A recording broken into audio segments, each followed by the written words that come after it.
O louvor é a área da igreja mais atacada pelo inimigo. Mentira do gospel enviada por Marcos Botelho, meu grande colega, parceiro de projetos com quem tudo começou para mim na internet, inclusive esse projeto que é livreto e série de vídeos, 95 Mentiras do Mundo Gospel, em que a gente tenta elencar coisas que acontecem no mundo evangélico que carecem de reforma, assim como Lutero, 500 anos atrás, apontou 95 teses para reformar o cristianismo da sua época. Então, se você conhece mentiras evangélicas, coisas que precisam ser corrigidas, deixa aqui nos comentários, quem sabe vira vídeo também. Se você não me conhece, eu sou o Victor Fontana, esse aqui é o meu canal, ele pode ser um pouco seu também, para isso você já sabe, né? Não se esqueça de se inscrever e deixar o seu like nesse vídeo, conferir a descrição que tem um link também para o meu curso. Mas sem mais delongas, vamos tratar aqui sobre por que é problemático dizer que a área do louvor é a mais atacada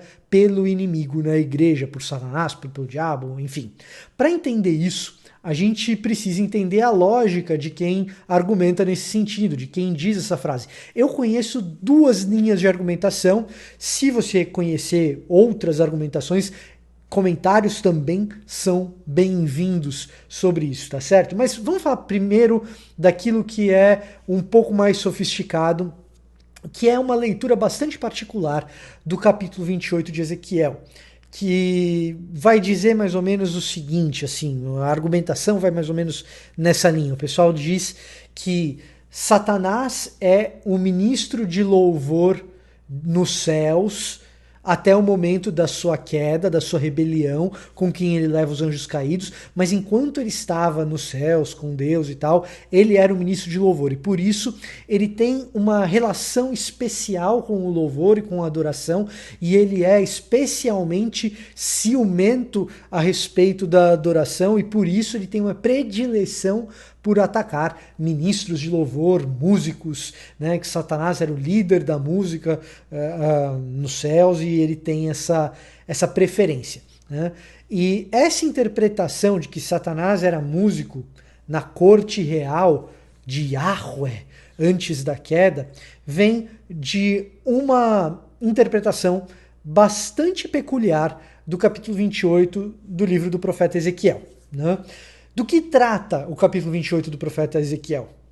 Trata da profecia contra o rei de Tiro, certo? Eu já tratei desse assunto com mais profundidade aqui no canal, então eu não vou ser tão longo, mas a ideia é que o rei de Tiro, que está sendo julgado por Deus, que Deus está observando os erros do rei de Tiro e não vai ficar quieto diante disso. E diz a Ezequiel qual será a pena a ser paga pelo rei de Tiro, que um dia ele irá cair. Quais são os problemas do rei de Tiro, as coisas que Deus denuncia a respeito do rei de Tiro, né?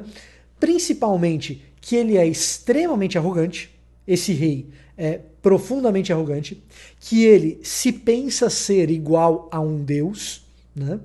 E que ele permite ou mesmo incentiva, ou é o protagonista de comércio corrupto, e a decorrência da corrupção no comércio é a crueldade, né? Então é um rei arrogante, cruel, corrupto, e que pensa ser igual a Deus. Essas são as principais coisas que estão ali sendo denunciadas no capítulo 28 de Ezequiel.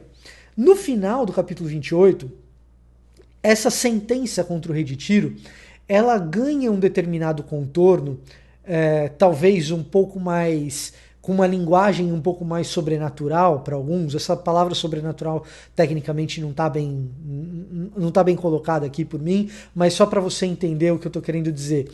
Que alguém poderia ler esse texto e dizer assim, isso aqui não está falando de uma pessoa, né? E exatamente porque parece que não está falando de uma pessoa, você que habitava o Éden, era o mais lindo dos seres e tal, né? Parece que está falando de um ser celestial e não de uma pessoa. E aí quando fala a respeito da queda desse ser sobrenatural, né? Algumas pessoas ao longo da história da recepção, da interpretação desse texto, assumiram que, poxa, aqui parou de falar do rei de Tiro, começou a falar de Satanás. Está falando do diabo. Ele que caiu dos céus, é disso que esse texto está falando. Qual que é o problema?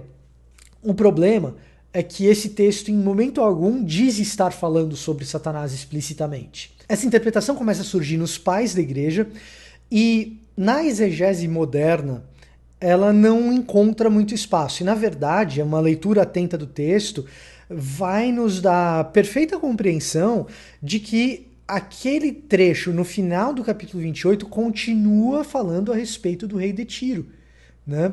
O rei dessa região, que pensava ser igual a um deus e vai cair e não será mais considerado alguém igual a um deus, isso está lá escrito desse jeitinho no capítulo 28, ele que se pensava ser alguém do Éden, sobrenatural. Então, perceba que o texto já vinha dizendo a respeito de alguém que era tão arrogante, que pensava ser parecido com um Deus.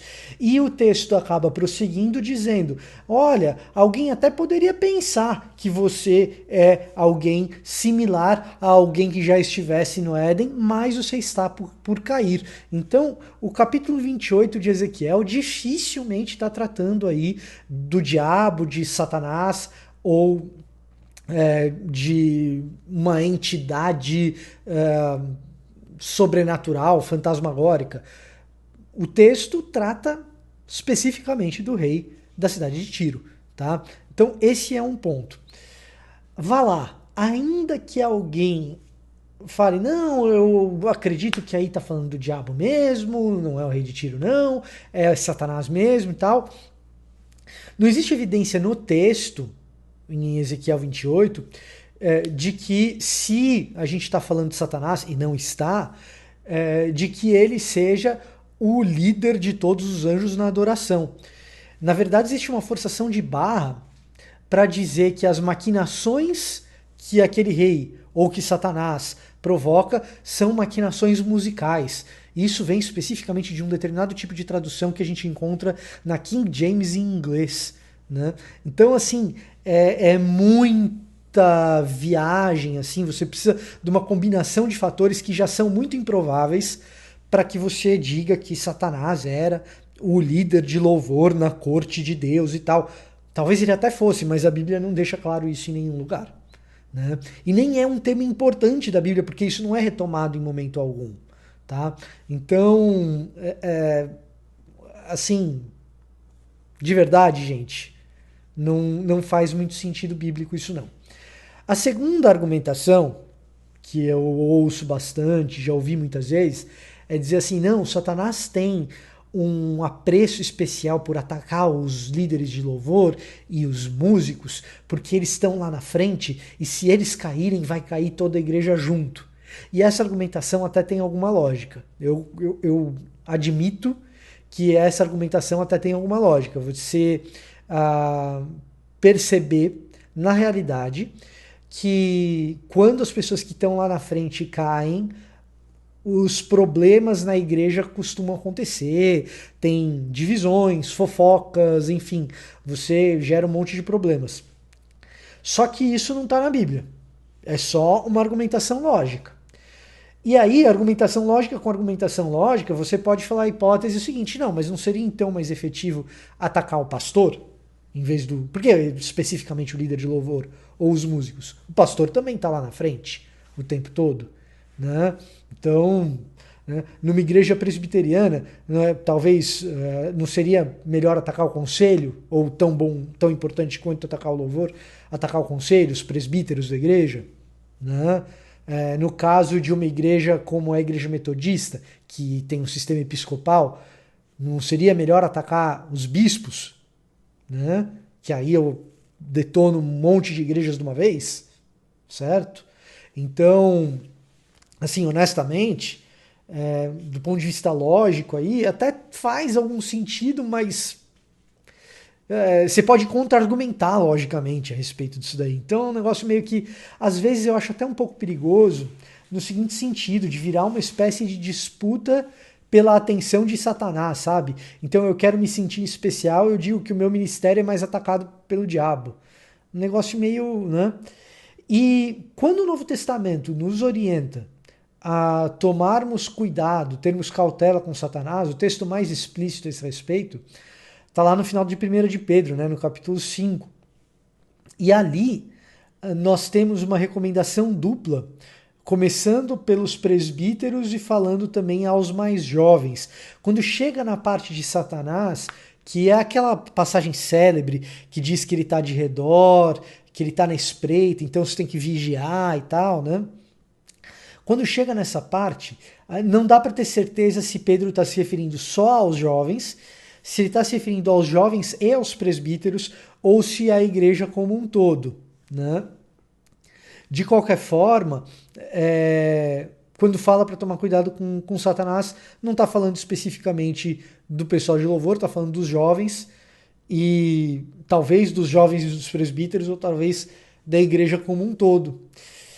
Então, biblicamente, fica difícil a gente suportar, a gente dar apoio para essa ideia de que a área de louvor é a área queridinha de Satanás para os seus ataques, certo? E talvez exista ainda mais um problema nessa história, que é a gente dar atenção demais para Satanás quando não deve, de ficar preocupado, poxa, onde será que Satanás ataca mais? Quando a Bíblia não tem essa preocupação.